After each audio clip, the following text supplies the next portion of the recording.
welcome in. We are not going to be on for long, but we are going to be on for a little while. All right, I'm going to give you all a few moments to come in because I know it's early and the stream is just getting started. So let's go for it.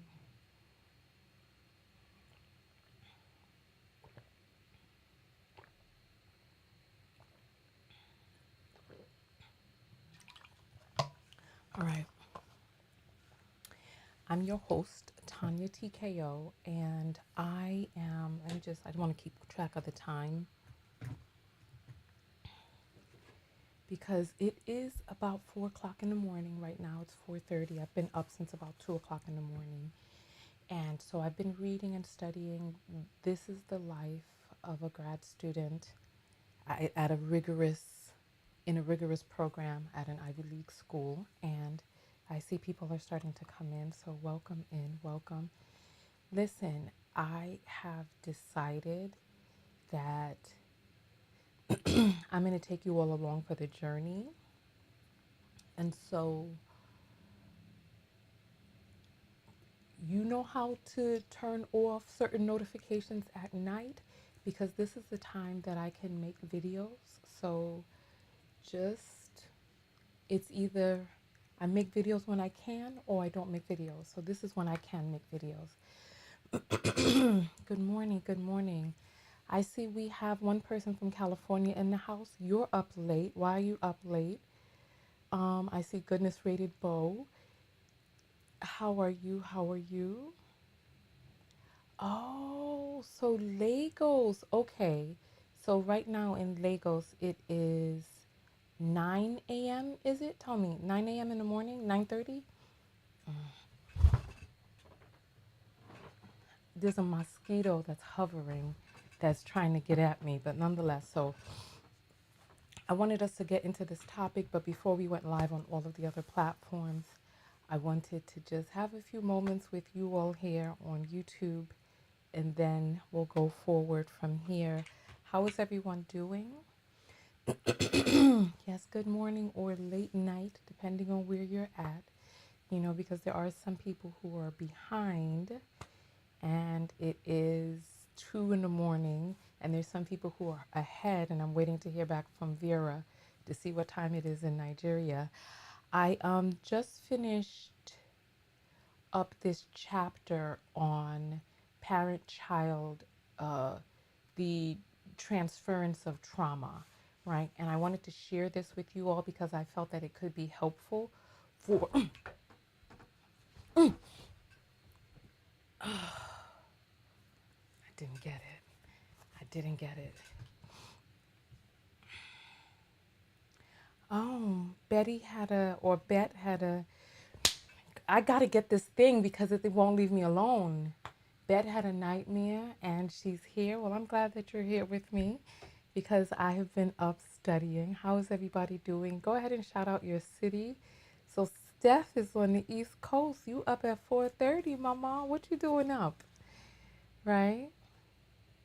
Oh, okay. So Callie fell asleep earlier. Miami Dade, we got a lot of East Coast people up late at night. I hope I didn't wake you with my notification. So let's go ahead and jump into it since we are here. So welcome in everyone. Welcome, welcome, welcome. I'm not going to put on the applause and all of the noise, and we're not going to dance. If we're going to be on for more than half an hour, I will get up and we can do some stretches, but we're not going to be dancing, okay? We're not going to dance this morning, so don't worry, because I am actually going to be going back to bed in a little while because I have appointments and stuff this morning. All right, so let's go ahead and get live. We're going to get live quietly. No music, no none of that. We're just going to go. Oh, we got Colorado in the house. Okay, Jersey, Illinois. Okay, Illinois I think is an hour behind. Internal clock. No one's clock should be awake at this internal clock should be up at this hour. But let's go ahead and quietly go live. All right. Vera never came back and told me what time it was in Lagos. All right, Vera. Okay, going to the gym. You know what? I actually looked into hot yoga classes, and they have them at 6 o'clock in the morning. So I probably will be doing some of those in the near future, near future. Okay, let's continue. We are live on Facebook. We're live, on LinkedIn. Okay, and we are live on Twitch. Good morning, everyone. I am your host, Tonya TKO.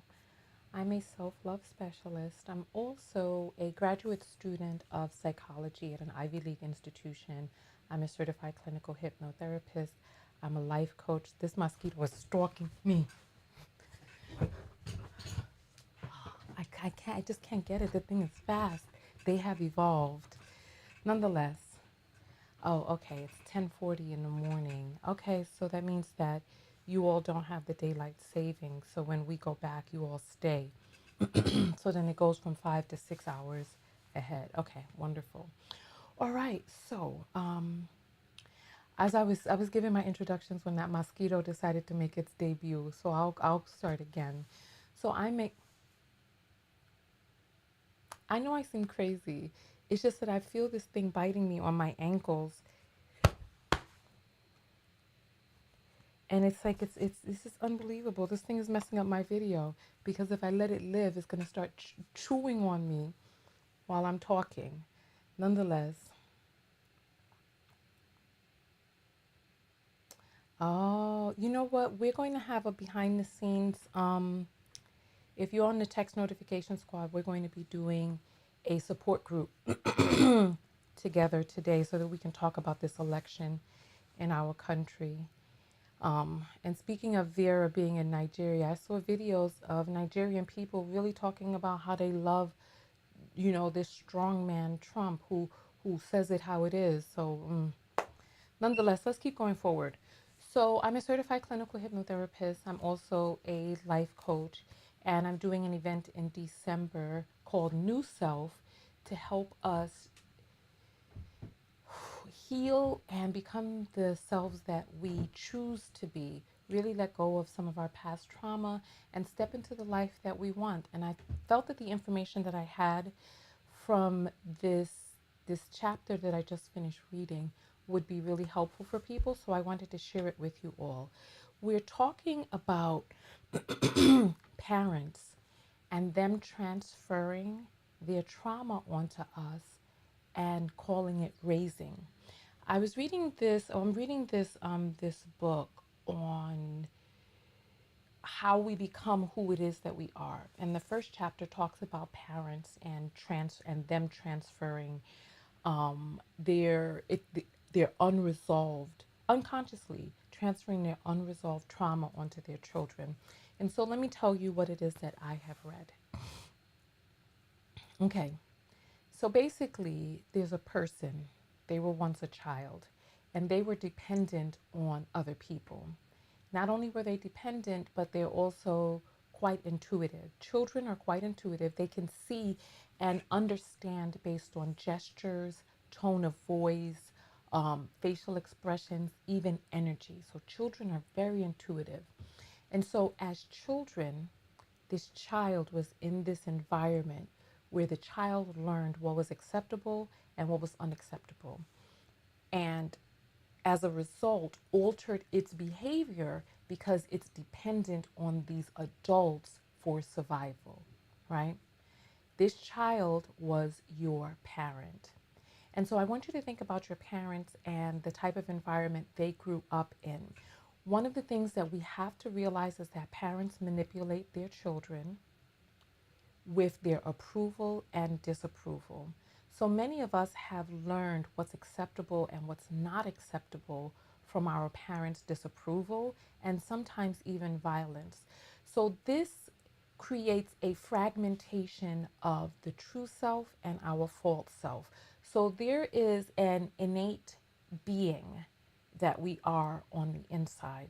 We come into this world with our personalities and we enter into these environments where there are people who are our caretakers whom we could not survive without. And so as a result, there are things that we must do in order to not only survive, but thrive. And one of the things that helps us thrive as children is doing things in the ways that our parents want them done. So, how does this relate to you? Okay.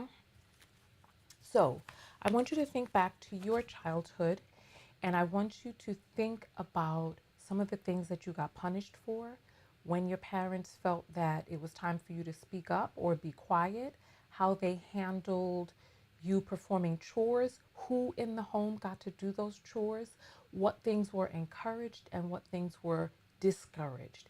And how did your parents encourage or discourage those things? Because it doesn't even have to be sinister. It can be as much as sadness. You can cry and be sad as a child, and your parent can say something like, raise your hand if you've heard this, or put up the number 1.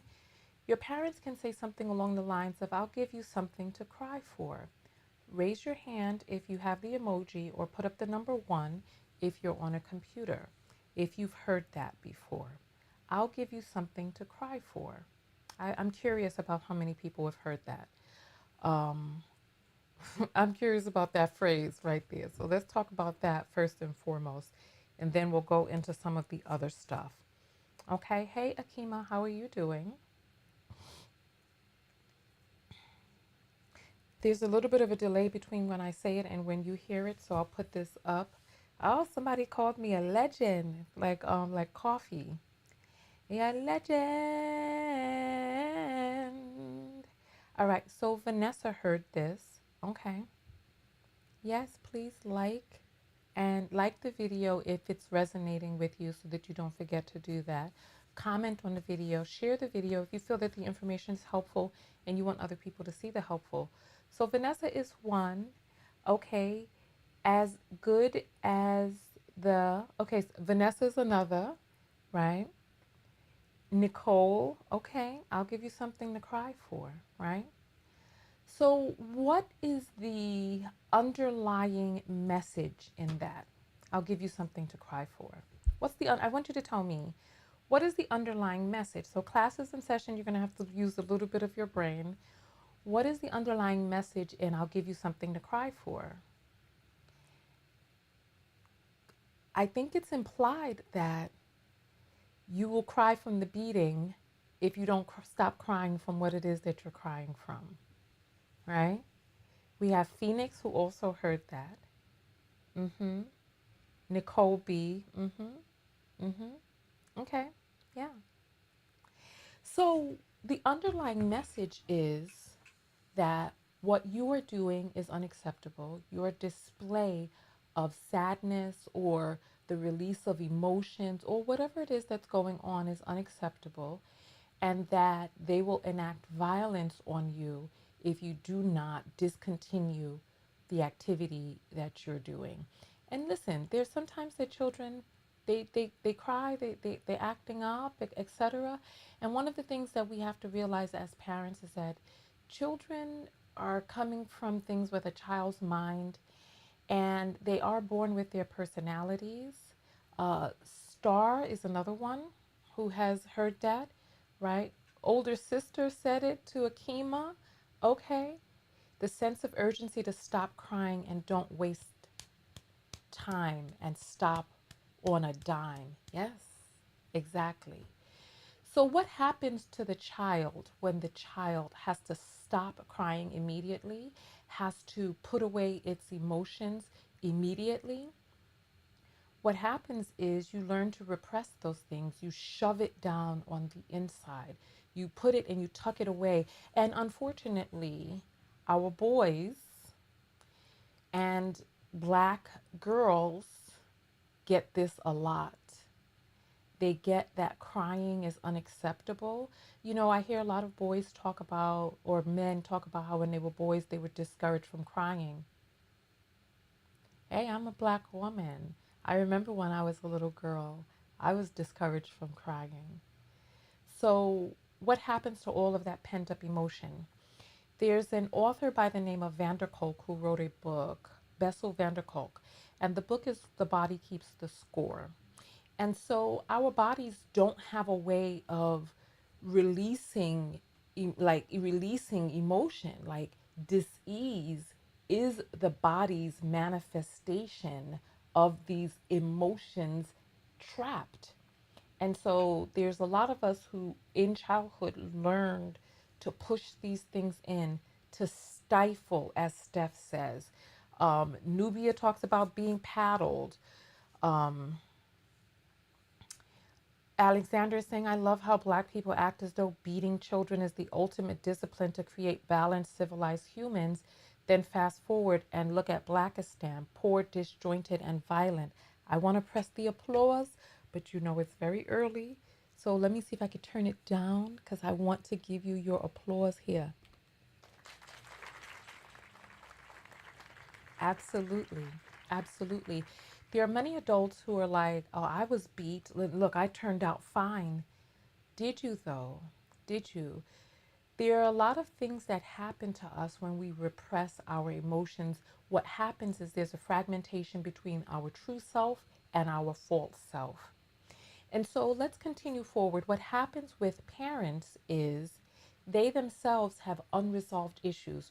We've talked about this in the past on this show, how in our relationships that we can try to find healing from the relationships we had with our parents, that we go into these relationships and we, like, let's say our father was not available or our mother was not available, that we go into these relationships with people who are chronic overworkers in relationships with other people, emotionally unavailable, or otherwise disconnected from us. And we see this as an attractive option because we are unconsciously going into this relationship to work on our stuff. And we're like, if I can get this disconnected person to connect with me, if I can seduce this person into loving me, if I can turn this workaholic into a loveaholic, then that shows and that proves that I am worthy, that I am good, that I'm good enough, that I got the power, and all of those things from my childhood would be redeemed. The issue with that is that our childhood is gone.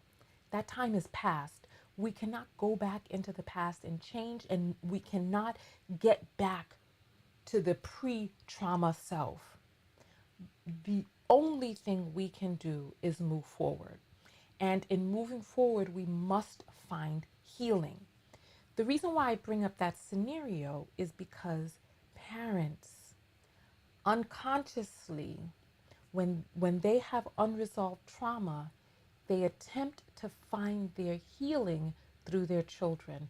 In the way that you look to a partner and all this other stuff, parents often look to their children for their healing.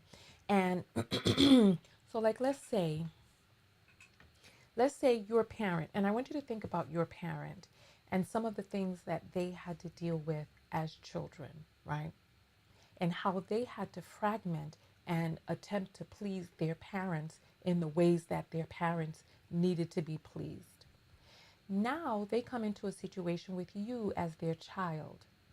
How does what it is that they experience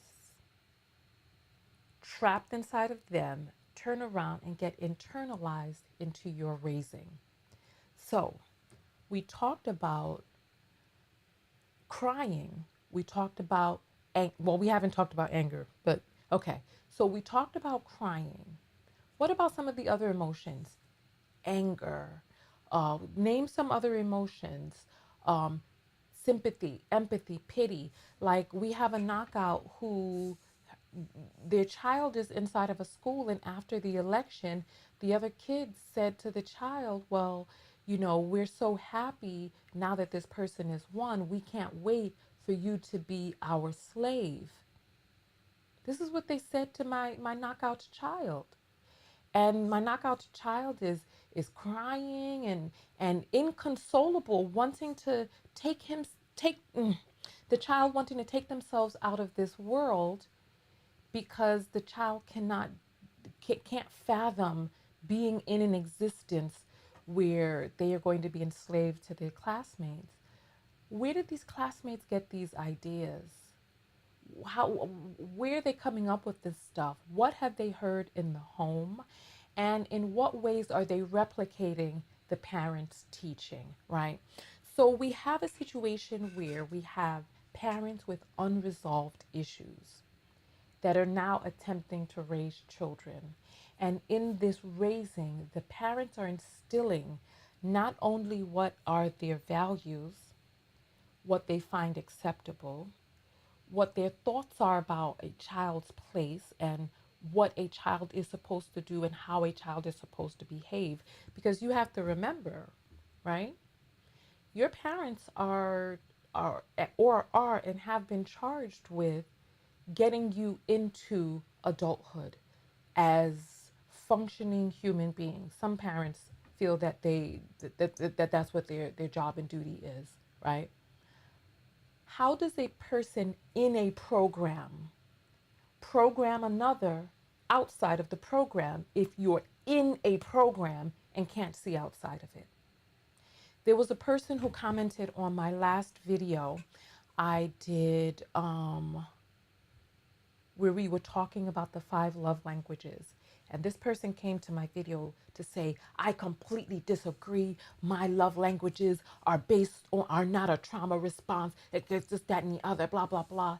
Now, I'm not in this person's home.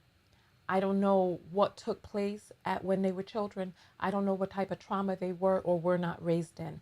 But I do know that that person saw fit to try to come to my video, very offended by this conversation about the 5 love languages and professing about the lack of trauma that existed in their home, that she had a good father and that's how she is mirroring for, you know, in wanting the type of love she wants from her husband because she had a good father.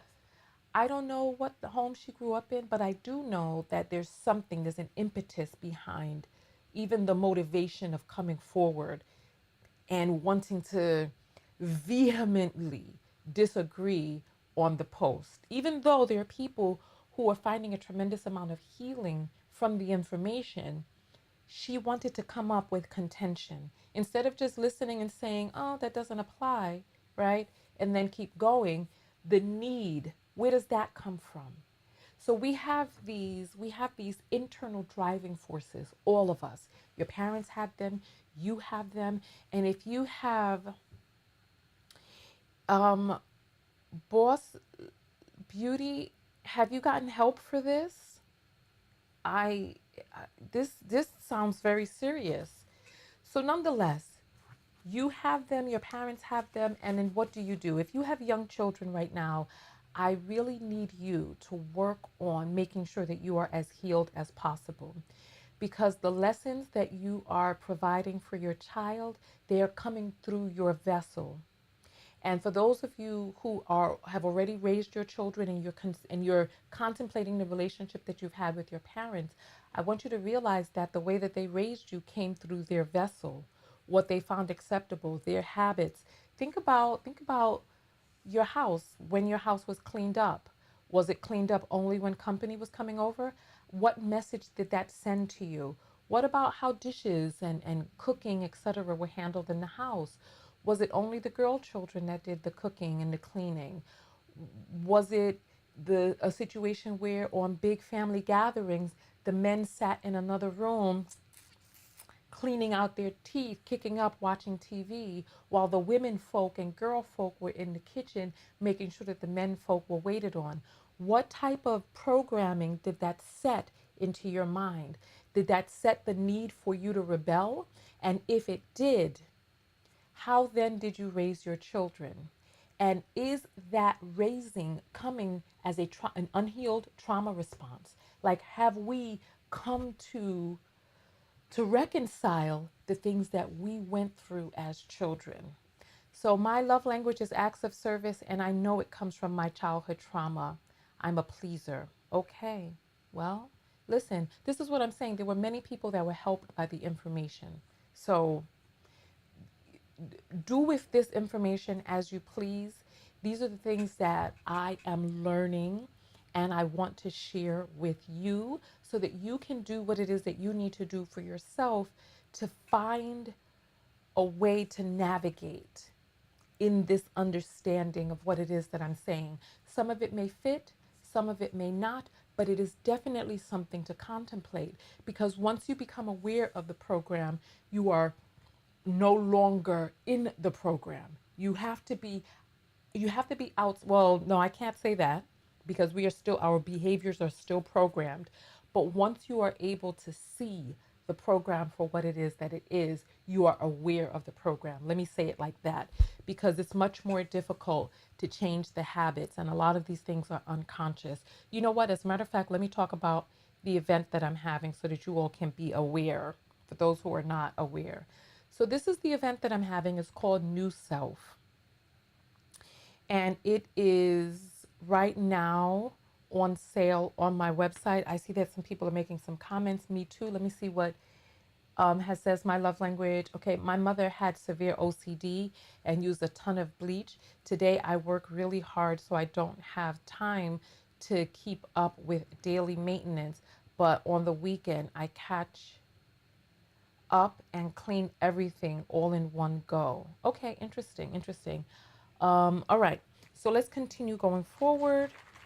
This is the event that I'm having, and if what it is that I'm saying resonates with you, one of the things that we're going to be doing in this event is we're going to be doing a hypnotherapeutic inner child journey so that you can go back to that young version of you and find some healing and really let go of some of the things that happened to you, as well as find, how do I put this?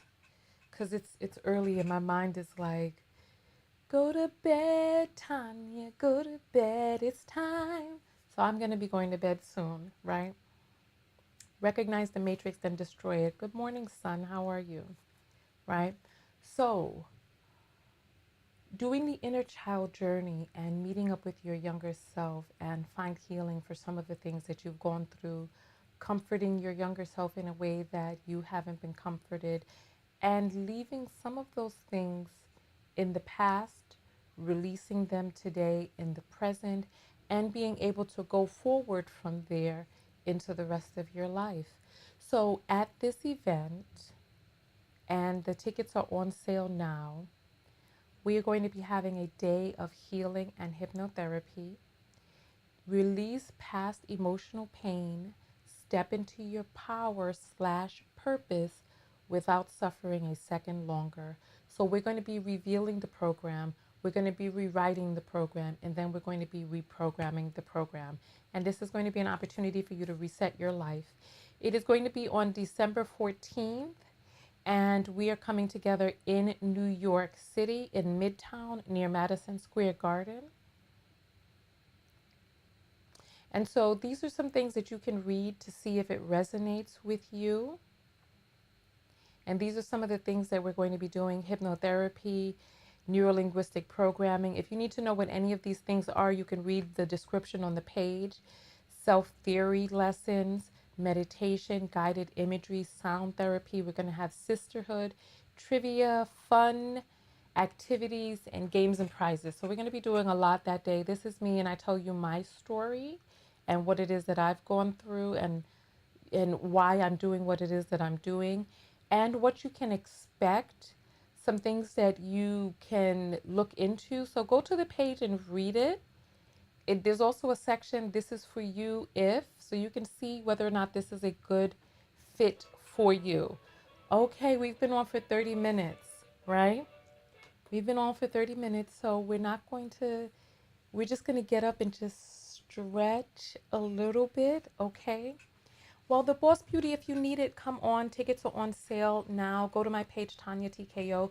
The link is also in the description of the video, and I'll put it in the comments so that you can have it here. All right, so get up with me. Come on. And we're just going to just move a little bit, just a little bit. If you're laying in your bed, you can just stretch your leg or your arm, however you see fit. Stretch and just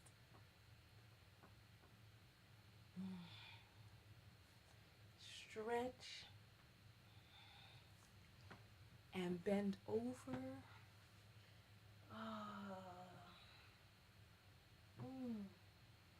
Come up halfway.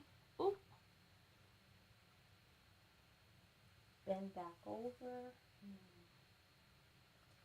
And then reach up to the sky. Go one way, then the other, and then just let our arms. Okay.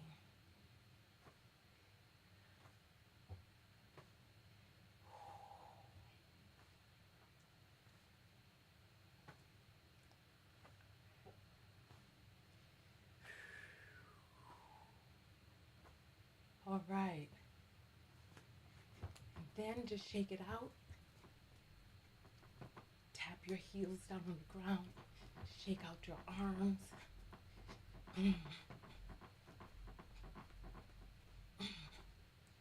Okay. All right. There we go. Vanessa, even if you're going to the gym this morning, you can still use a little stretch right now. That's fine. It's your body. The more you do to care for it, the better it is for you. The better it is for you. All right? So, I can't see the person's name. Star, is it possible for this to be zoomed in? That is one of the FAQ questions. And because of the sacred space that is in the room, it is a closed session because who's on the Zoom? How many people is it playing in front of? Who's watching it? Am I going to be keeping on top of who's in front of the camera, who's in people's houses? I have to be present in the room. We're doing a lot of deep internal work, and to foster the environment of vulnerability and sharing, like deep sharing. Like in order to really get onto the other side of this, we have to bring a lot of these things out to the light. We have to put air on it to get it uncovered.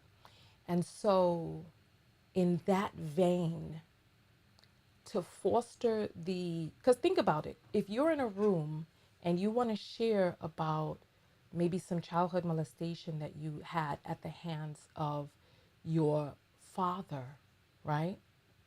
Your face is on camera telling these stories, telling your journey with a camera watching, being broadcast out to whom?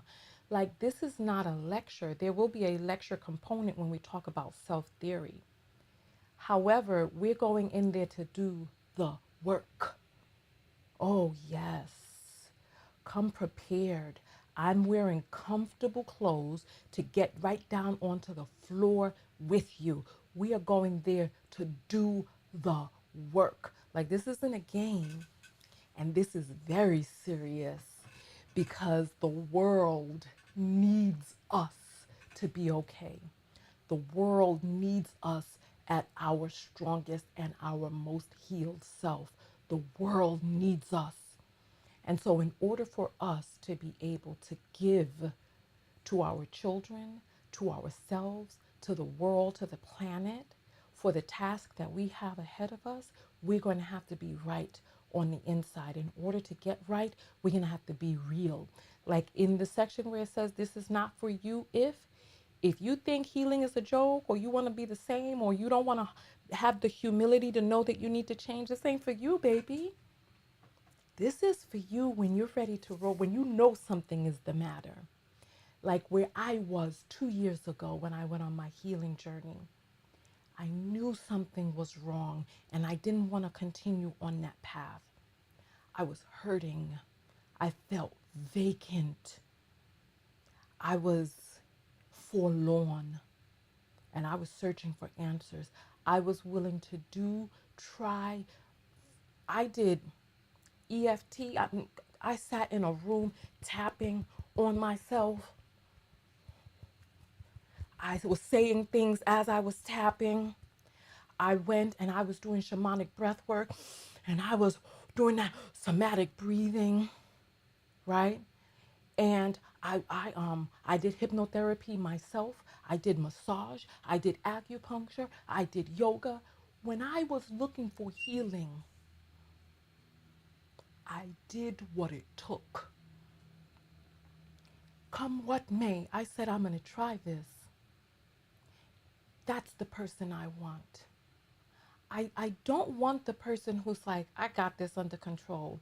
I know I don't have issues. No, no, no, you're not for me. Not for this event. The person I'm looking for this event, this is why I'm saying, if this resonates with you, and you'll know it when you hear it, like the person who said, I need this. If you need it, find a way. Make it happen. I'm looking for the person who knows. Because when I was on my journey, listen, I have been suicidal before. Oh yes, many years ago. I thought to myself, I started planning how I could do it. And I knew that if things continued on that path, that I was going to do something that I could not undo. And I didn't want to hurt myself or anybody else. And I had the wherewithal to get help. And so 2 years ago, but many years ago, that because when I first got on YouTube, I had a life-changing surgery and I survived. That's when I had my near-death experience. And there's this thing I didn't know about called survivor's guilt or whatever it is, right? And I started wondering why I made it. Why did I live? Was it a mistake? I started thinking craziness. Well, I don't want to call it craziness. I started having some common thinking issues. I started having some faulty thinking. That's what it's called. I started having faulty thinking. I started thinking about how to correct the quote unquote mistake that had not been corrected when I had my near death experience. And I knew that if I continued along that path, I was going to hurt myself.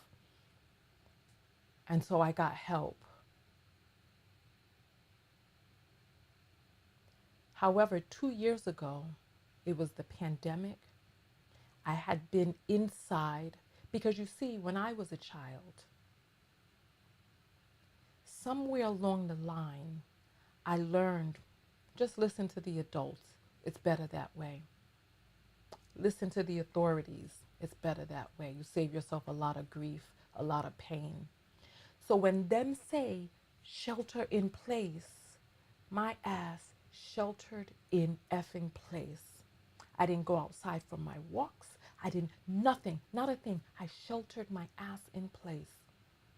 And after 2 years of sheltering in place, my field, my circle, my sphere had shrunk so small that I didn't have the physical strength to get up off of the toilet when I went to the bathroom at night. I had to push on my legs to get myself back up. I was so weak. And I knew, and I had pains just from existing. The things that I was able to do before the pandemic, I could no longer do. I lost about 75% of my mobility. I remember I had come because I put the plastics all on my face, the things, all of that, to go out to the grocery store. And when I came back and I went to put the cans in the cabinet underneath, I couldn't breathe. I could barely bend over. And I said to myself, I'm young. If this continues like this, where will I be 10 years from now, 20 years from now? And so I was at a point, like how you see me bend over back here, I couldn't bend over. I couldn't. My world had shrunk. And I was desperate. I won't, you know what? I won't use the word desperate because I wasn't desperate and I don't want desperate people, but I know that I was open. That's where I was. I was open to finding answers. I had a life in which, as a child, I was harmed. And as a result, I decided I would no longer be small. And I ate, and I ate, and I ate so that I would be big.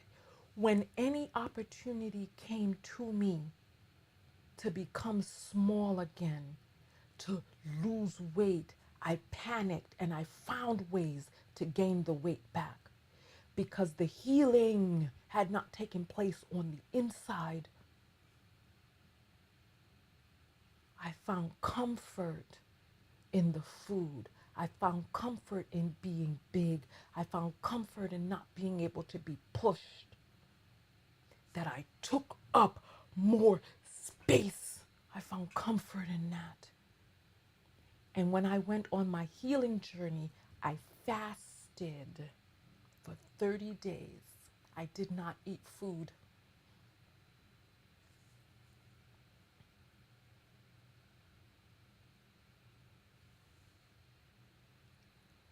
I fasted for 30 days, juice fast. And you know what happened when I couldn't eat food? When I was on that journey and those emotional things came up,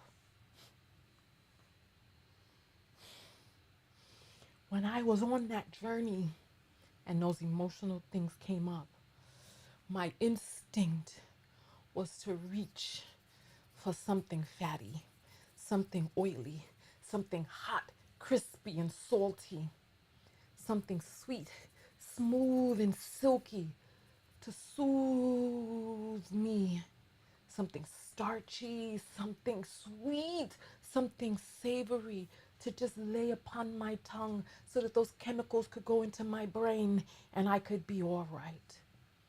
When I didn't have the ability to eat food and those emotions came up, I saw where the deficits were and the things that had to be paid attention to when I could no longer turn to food. As children, when we learn to repress, that repression goes somewhere into the type of porn that we like, the type of partners that we choose, the way we treat food, the way we treat exercise. For me, it was food. For some people, it's over exercising. Maybe you saw your grandmother with diabetes and a faulty leg that she was limping on. And you said that will never be me. And so to cope, now you go to the gym incessantly. If you don't, you start beating yourself up mentally. Oh, you ain't this, you ain't that, you gonna this gonna happen to you. For other people, it's intercourse. They were harmed as children, and then now they're out there in the street recreating those scenes looking for healing. For other people, you can tell me in the comments. Tell me what it was for you that you found your soothing in. What did you find your soothing in? For me, it was food. The sweet, the salty, the fatty, the silky, the savory, the crunchy. That was me. Oh, I loved it. But when I had to focus on myself, I had to find the healing. And so the people that I feel are a right fit for this event are the people who are willing to come into the room with an open heart. The people who are willing to come in and be like, I'm ready. I'm here. I'm going to hear what it is that you have to say, and I'm going to do my very best. Listen, I am very equipped to help you on your journey. I want people in the room who trust, like, even because you see, the thing about it is, if you're in the program, you can't see the program. And so the way that you've been doing things, you'll continue to do things because that's natural, that's habit, that's the way you do things. Same with your parents. Listen, I was in someone's home when I was making home fries. My mother cut up big wedges of potato. I was in someone else's home. I was making home fries. And she said, why don't you cut them up into smaller pieces so that the flavor gets around more of the potato? And it had never dawned on me to cut them into smaller pieces, ever. Because when I learned how to do it, my mother showed me one way, and that's the way that I just unconsciously wrote behavior. Just did it. Okay. So, Stars is saying food and working. If I'm not overeating, I feel hollow. Thank you for being honest. Thank you. And thank you for bringing that one up. Working. There's some people who dive so deep into their work that they cannot be distracted. Other people, it's alcohol. For other people, it's that Mary Jane. Mary Jane. I love you just the same. Okay, of course. For other people,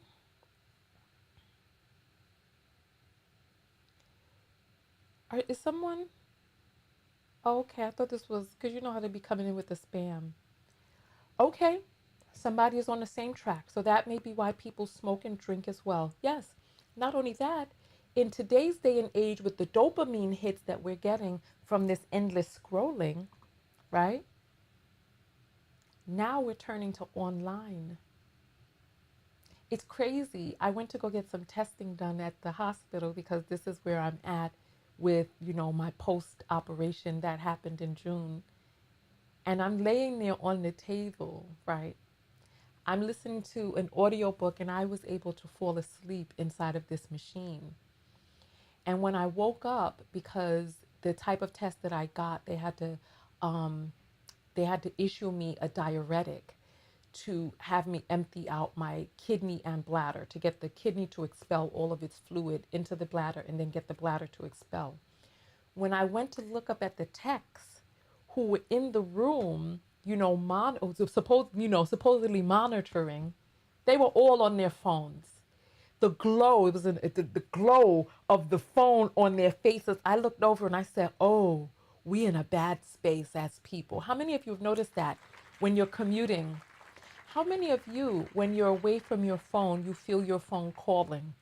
Check me, look at me, see what new is happening, see if everything is all right, if there's some breaking news you need to be aware of. Check me, pick me up. If that's the case, put up the number 2, throw your hand up in the air, right? How many of us, our phones call to us, just like that crack pipe called to people before us, our predecessors, just like that crack pipe. And we get that instant dopamine hit with what we may consider very little harm to our bodies, or is it? No one knows the long-term effect of endless scrolling. And people have petitioned the government to have these companies stop this practice. The endless scroll, people say, is detrimental to us as human beings. But how many of us feel it calling? No one wants to admit. I'm in it. Oh, okay. So people are admitting. Okay. Akima's admitting. She's brave here today. Thank you for sharing. Yes, yes. When I was in Puerto Rico to help after the hurricane, there were no cell towers. We couldn't use credit card. We couldn't use our phone. There was nothing. Street lights weren't even working. Let me tell you, when I couldn't check my phone, when I couldn't call my people, when I couldn't check my email, I didn't know whether or not my family was okay and alive. I started getting depressed. I started feeling a type of way that I could not connect with my family. I didn't know what was going on. In the 1980s, We didn't have cell phones. What was going on with my family when I was out of the house then? So like nowadays we have this constant need to stay connected, to stay tethered. Oh, I'm seeing these tools come up. Absolutely. But now we've gotten into a state where we can't untether mentally. We need to know what's going on because sometimes there's breaking news. Sometimes our family's trying to get in touch with us. All of this. Yeah. Right? So, yeah, some of us turn to our phone. We're addicted to that. And now we can't do without. When I'm sitting on the train, I look around, everybody is engulfed, ensconced. They can't take their eyes up. And sometimes I look at people next to me to see what's coming up in their feed. I was sitting next to this Muslim man. He was dressed in his garb and all of that, right? And so stars, everything that I'm saying is not going to apply to everybody. Keep that in mind, right? On his phone were like videos of people. I saw it. It was like a person in the Middle East, like digging the ground and making like this stone house dug into the ground. And he was engulfed in it. And then when that ended, he scrolled past and there were like videos of, people dressed in Muslim gear doing different things, right? On bikes, laughing, doing all different types of things. I was sitting next to an Asian girl and it was interesting because her timeline was completely different. It's like we have these corporate oligarchs that are controlling our society and they are feeding our timelines exactly what it is that they need to keep us hooked. Yeah. Yeah. So nonetheless, I'm going to talk about my event real quick and then I'm going to get off of here because I'm going to do a little bit more reading until I'm tired enough and then I'm going to go back to bed. Let's see what time it is right now. All right, it's 5:30, so I have a few hours that I can get of some more sleep before I have to run out. Okay, so Star says YouTube is my addiction, LOL. I want you all to pay attention to this that we're just seeing from Stars and Jars, this beautiful example, right? I want you all to see this. In her first statement, she says, I'm not much of a social media person, so I'm not much of an endless scroller. Then she comes back and says, YouTube is my addiction, LOL. Can anybody see the correlation between these two? Because she's in the program and can't see outside of it. So, Stars, I want you to see if you can see outside of what it is that you just said. Much like the young lady who came onto my post and was like, I disagree with your theory on the 5 love languages because my father was a good father. That's why I like acts of service and my family spent good quality time together. That's why I like right, right. So there was a reason why this person felt the need to come out and say this. And then Stars felt the need to say, I'm not much of a social media person. What is YouTube, y'all? Is YouTube a part of social media? Does YouTube have endless scroll? So when Star says, I'm not much of a social media person, so I'm not much of an endless scroller, yet YouTube is your addiction. YouTube is social media. It's like we are neither better nor worse than anybody else. We are all in this matrix at plugged in at different places. We're in this matrix. And it's like if you go back to back watching videos on YouTube, that's no better or worse than anybody endlessly scrolling on another platform with short form content consuming it. It's not better or worse. We are just people along this journey. No judgment. Part of the reason that I tell you all about some of the things that, like, there's a content creator that's making fun of me after my surgery when the situation that I went through, the hospital, my dad, all of that stuff, they're making fun of me. And I'm like, I share the pains and stuff that I've gone through because this is my story. And in me sharing, I open the floor for you to also be vulnerable, honestly, because listen, I ain't standing up here pretending as if I'm perfect and lived some perfect charmed life for you to ascend to, that you can hope to get rid of all of your problems so that you could ascend to a perfect charmed life and be scarless. No. Perfection breeds disconnection. People who are pretending to live a perfect life, it breeds disconnection with other people. We lack empathy when we haven't gone, well, we lack sympathy. We lack sympathy when we haven't gone through a particular thing. And sometimes that affects our empathy. Like when you've gone through some things, you can have empathy. And listen, I've gone through some things. And I have empathy for us at different stages, varied stages of wherever it is that we are. And so Stars is saying, I see social media differently, I guess. I see it as Instagram and Facebook, but you're right. Listen, YouTube was the first platform I ever made content on. When I was unwell after my near-death experience, I was on YouTube. YouTube is social media. And the thing about it is we come up with all of these concessions on the inside. Oh, I'm not like that person. Oh, at least I'm not like that. Oh, no, let's talk about where we are, not compared to anybody else. Let's talk about us, where we are. Because we make these concessions. Oh, I can't be that bad because I'm not like 600-pound life. Oh, I can't be that bad because I'm not like these gangbangers. Oh, I can't be that bad because I'm not like these white women who voted for. Oh, I can't be that bad because. No, this is not about them. Everybody has their own journey. You don't really know what's going on with them. We don't know, right? They have their own path to walk. Let's talk about us on the inside. Me, you. Let's talk about you. Let you talk about you, not in comparison to make yourself feel better by somebody else's journey. Oh, those people are addicted to social media. Not me. Social media is those platforms, not the one I'm addicted to. Hee hee. Mm, mm-mm. We are all different lights connected to the same matrix. This is what it is. And Honey's saying you don't have empathy until you start to wake up and break out of the programming. I hear you and I feel you.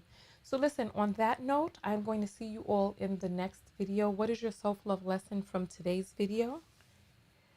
And I'm going to do, while you're giving the self-love lessons, let me stand up and do a little bit of stretching because I'm not going to cheat myself. Because there was a part of me that's like, ooh, let's get out of here before the 3 minutes so I don't have to. No, get up, Tonya. I'm getting up. And I'm just going to, let me just start out with just bouncing up and down, tapping my heels on the ground. And I'm waiting for your, just type your SLL. And let me see your self-love lessons.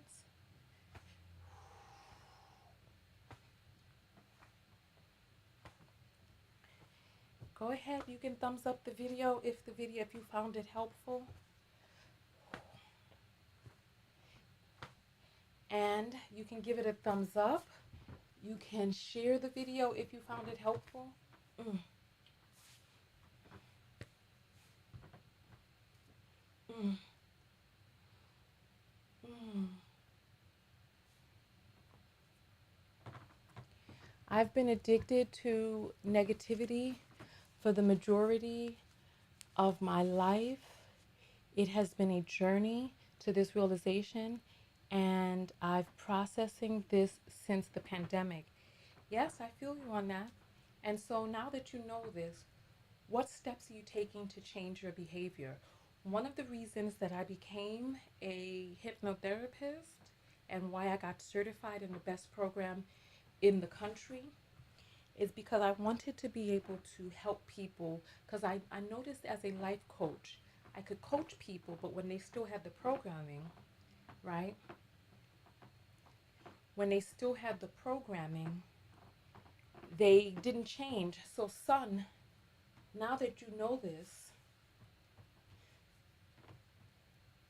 now that you know this, what are you going to do? How do you change? Shadow work is a must. Absolutely. Absolutely. Absolutely.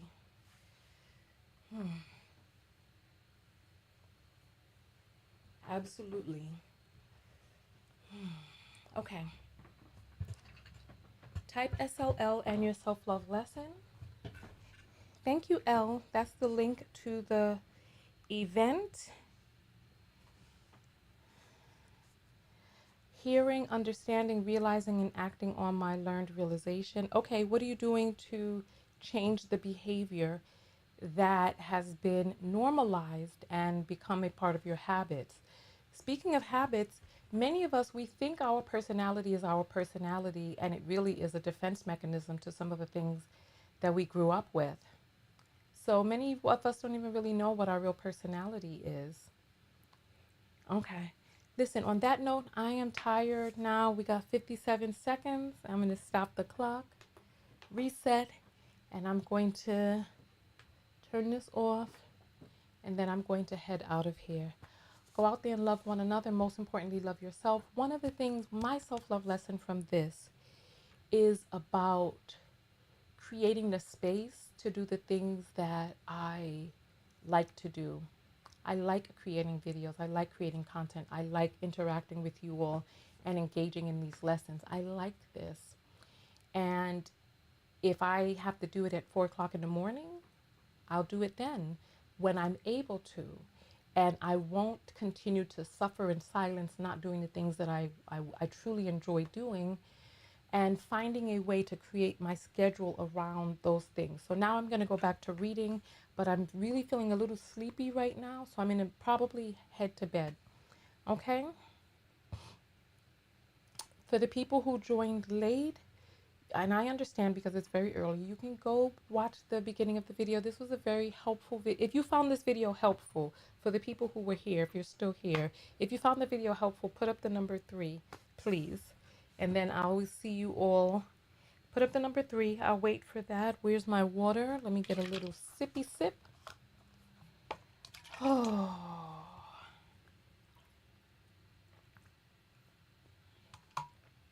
Oh. All right. I'm going to just start turning off some of these lights while I'm waiting for your input.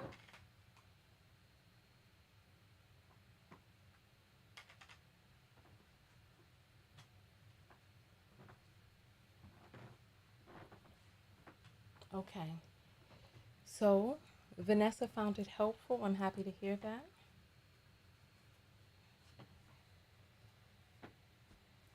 Okay. Nicole.